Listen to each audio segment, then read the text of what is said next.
Яңа түрдәге COVID-19 коронавирус инфекциясы йоқтырған пациентлар белән эшләүче Татарстан табибларының пенсия стажы икеләтә күләмдә исәпләнәчәк. Ничек итеп? Тулырак киләсе язмада. Табибләрне шын мәгънәсендә заман каһарманнары дип әйтергә мөмкин. Аларның кайберләре кызыл зонада кешеләрне сауыктыру өчен кулдан килгәннең барысын да эшлиләр. Еш кына хәтта үз сәламәтлекләре, үз гомерләре белән дә исәпләшеп тормыйлар. Табибләргә хезмәт стажын исәпләүнең махсус тәртибе 2020 елның 1 гыйнварыннан 30 сентябренә кадәр гамәлдә. Бу хакта Россия пенсия фондының Татарстан буенча бүлеге матбугат хезмәте хәбәр итте.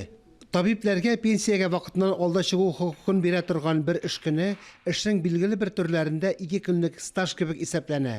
Медицина хезмәткәрләренә ташламалы иминят стажы шәхси исәп мәгълүматлары нигезендә, шәхси исәп документларына үзгәрешләр керткәнчегә кадәр эш бирүче билгеләнгән тәртиптә тапшыра торган документлар белән раслана. Табиблар махсус стажның билгеле бер дәвамлылыгы булган очракта пенсиягә вакытыннан алда чыга ала.